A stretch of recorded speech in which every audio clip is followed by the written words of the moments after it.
नमस्कार प्यारे बच्चों, कैसे हैं आप सब। हिंदी की कक्षा में आपका स्वागत है। आज हम हिंदी व्याकरण के पाठ 1 को करेंगे, जिसका नाम है भाषा। भाषा, भाषा को हम क्या कहते हैं? लैंग्वेज। जो मैं यूज कर रही हूँ, जिसका मैं इस्तेमाल कर रही हूँ आपसे बात करने के लिए। मैं किस चीज का इस्तेमाल कर रही हूँ? भाषा का। भाषा का हमारे जीवन में बहुत महत्व होता है। भाषा के बिना हम एक दूसरे के मन के भावों को नहीं समझ सकते हैं, इसलिए भाषा का हमारे जीवन में बहुत महत्व होता है। इस संसार में बहुत सारे जीव हैं, जंतु हैं, सभी की अपनी अपनी एक भाषा होती है। अब आप देखिए, जब बच्चा छोटा होता है, उसको बोलना नहीं आता है, उसको अभी भाषा का ज्ञान नहीं होता है, तो वह अपने विचारों को प्रकट कर सकता है? नहीं। तो वो किस चीज का सहारा लेता है? वो रोने का सहारा लेता है। अगर उसको भूख लगी है तो भी वो रोता है, अगर उसके पेट में दर्द है तो भी वो रो रहा है, अगर उसे कुछ चाहिए तो भी वो रो रहा है।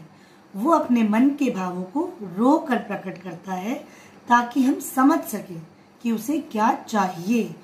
इसी प्रकार भाषा क्या है? भाषा वह साधन है जिसके द्वारा मनुष्य बोलकर और दूसरा मनुष्य सुनकर अपनी बात को मैं समझा सकती हूँ और उसकी बात को मैं सुनकर समझ सकती हूँ। तो भाषा वह साधन है जिसके द्वारा हम बोलकर अपनी बात दूसरे को समझा सकते हैं। बोलकर या लिखकर किसी भी तरह अपने भावों को प्रकट कर सकते हैं। तो हम मेरे साथ बोलेंगे एक बार, भाषा क्या है? अपने मन की बात दूसरों तक पहुंचाने का साधन भाषा है। बिना भाषा के मनुष्य का जीवन नीरस है, उसमें कोई रस नहीं है, क्योंकि आप अपने मन के भावों को अगर किसी को बता नहीं पाएंगे तो कैसे चलेगा? ठीक है, भाषा वह साधन है जिसके द्वारा हम अपने मन के विचारों और भावों को बोलकर या लिखकर दूसरे को बता सकते हैं। भाषा का आदान प्रदान करना ही भाषा का मुख्यतः काम है। अब भाषा के मुख्यतः 2 प्रकार होते हैं। एक होता है मौखिक। मौखिक मतलब बोलकर, जैसे मैं आपको बोलकर बता रही हूँ और आप उसे सुनकर समझ रहे हैं, यह भाषा का मौखिक रूप है। दूसरा है लिखित। मैं उसे लिखकर बता रही हूँ और आप उसे देखकर समझ रहे हैं, यह भाषा का दूसरा रूप है, लिखित रूप। तो मौखिक रूप क्या है?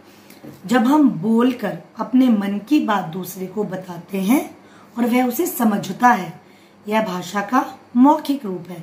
आप उदाहरण के लिए कह सकते हैं, मैं आपसे बात कर रही हूँ, यह भाषा का मौखिक रूप है। आप रेडियो पर गाने सुनते हैं, वह भाषा का मौखिक रूप है।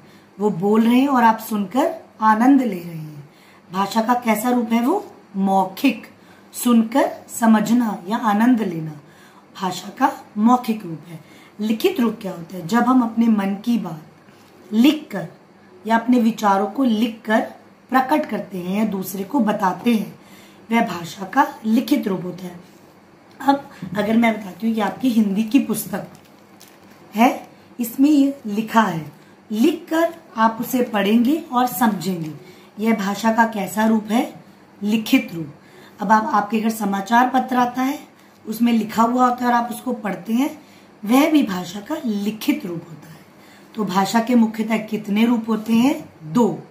पहला मौखिक, बोल कर बताना, मौखिक रूप। दूसरा लिखित, लिखकर अपने विचारों को प्रकट करना, भाषा का लिखित रूप होता है। अब मैंने ये बात आपको समझाई, तो मैंने बोला और आपने सुना, यह कौन सा रूप हुआ? मौखिक। अगर अब मैं यही चीज आपको लिख कर बताती हूँ, जैसे हमने स्वर व्यंजन किए थे, अगर मैं आपको बताती हूँ अ और ये है आ, ये भाषा का कैसा रूप है? लिखित रूप। मैंने लिखा, आपने देखा और समझा, यह भाषा का लिखित रूप है। भाषा का एक और रूप भी होता है, वह होता है सांकेतिक। संकेतों की सहायता से समझाना। अब आपने देखा होगा, जब हम कहीं जाते हैं तो ट्रैफिक पुलिस वाला आपको दिखता होगा। क्या वह आपको बोलकर बता रहा है कुछ या लिखकर कुछ बताता है? नहीं, वह संकेतों के द्वारा ही आपको बताता है। जैसे वो ऐसा संकेत करता है, इशारा करता है तो आप रुक जाते हैं, इसका मतलब है रुको या जाओ। संकेत करना, संकेतों के माध्यम से वो आपसे बात कर रहा है। ये भाषा का सांकेतिक रूप होता है। मुख्यतः भाषा के दो रूप हैं, मौखिक और लिखित, और ये है एक और रूप जो है सांकेतिक भाषा का रूप।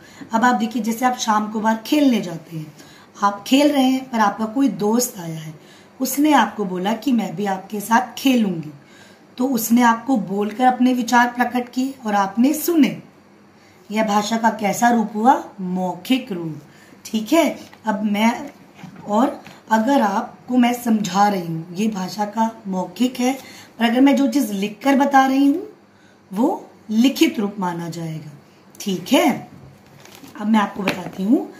इसी तरह सुनना, बोलना, पढ़ना और लिखना भाषा की ये 4 कौशल है। भाषा के कौन से 4 कौशल हैं? सुनना, बोलना, पढ़ना और लिखना। यह भाषा के 4 कौशल हैं। भाषा मन की बात को एक दूसरे तक पहुंचाती है।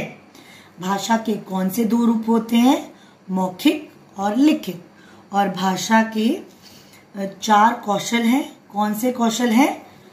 सुनना, बोलना, पढ़ना व लिखना। ठीक है, आइए अब हम इसके अभ्यास की ओर चलते हैं।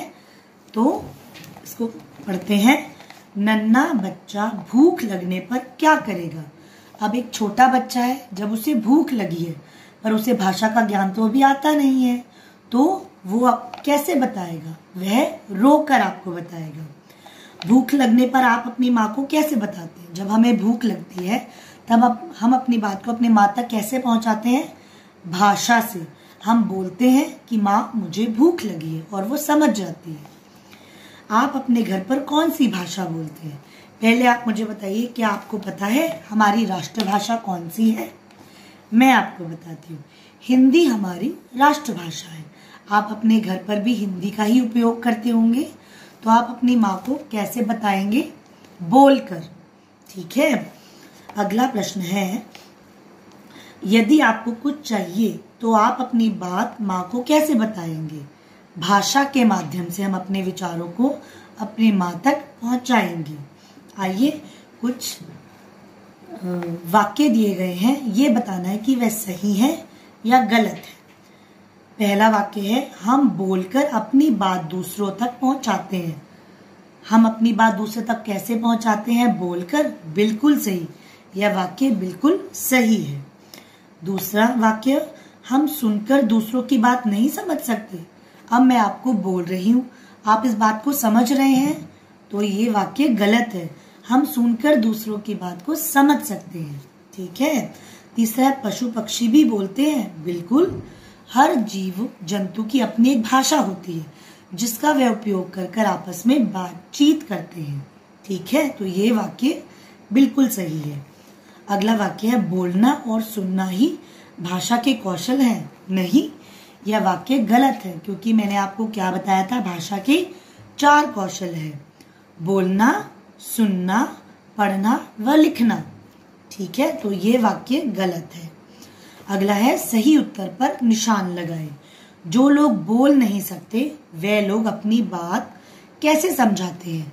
जैसे मैंने आपको ट्रैफिक पुलिस का उदाहरण दिया था कि वह हमें बोलकर या लिखकर अपनी बात नहीं बताता है, वह हमें संकेतों के माध्यम से बताता है। इसी प्रकार जो व्यक्ति बोल नहीं सकते हैं वह संकेतों के माध्यम से अपनी बात हमें बताते हैं। हम पुस्तक में लिखी बात कैसे समझते हैं? आप उसे लिखकर दोबारा समझते हैं? नहीं, पढ़कर। हम पुस्तक में लिखी बात को पढ़ते हैं और फिर उसे समझते हैं। तो आप किस पर निशान लगाएंगे? पढ़कर। अगले प्रश्न में चित्र देखकर बताइए कि बच्चे क्या कर रहे हैं। अगले प्रश्न में 4 चित्र बने हुए हैं, इसमें से देखकर आपको बताना है कि यह बच्चे क्या कर रहे हैं। अब ये चित्र देखिए, इसमें ये लड़की लिख रही है, इसके हाथ में कलम है, तो ये किताब पर कुछ लिख रही है। ठीक है, अगला देखिए, यह बच्चा क्या कर रहा है? ये सुन रहा है, तो सुनना। अगला देखिए, यह बच्चा क्या कर रहा है? बोल रहा है, तो हम यहाँ क्या लिखेंगे? बोलना। अगला, ये हम किताब पढ़ रही है, यह बच्चा क्या कर रहा है? किताब पढ़ रहा है, तो हम यहाँ क्या लिखेंगे? पढ़ना। ठीक है, अगले प्रश्न पर चलते हैं। चित्र देखकर सही जोड़े बनाइए। अब इसमें पहला चित्र किसका है कि एक लड़की कुछ सुन रही है, तो ये कौन सा कौशल हुआ? सुनना। तो आप इस चित्र को इस शब्द से मिलाएंगे। अगला चित्र है, यह क्या कर रही है? यह बोल रही है, तो इस चित्र को हम किससे मिलाएंगे? बोलना। अगला चित्र है, यह क्या कर रही है? यह कुछ देखकर लिख रही है, तो यहाँ क्या लिखेंगे? लिखना। इसको इस शब्द से मिलाएंगे। अगले चित्र में हम जैसे पुस्तक पढ़ रहे हैं, इसी प्रकार ये लड़की भी कुछ पढ़ रही है, तो इस चित्र को हम किससे मिलाएंगे? पढ़ना। ठीक है, आप अब क्या करेंगे? हमारे व्याकरण के पाठ नंबर 1 को फिर से पढ़ेंगे। ठीक है, अगर आपसे और अपने माता पिता की सहायता से इसे पढ़ेंगे। ठीक है, तो चलिए मिलते हैं हिंदी की अगली कक्षा में। तब तक नमस्कार।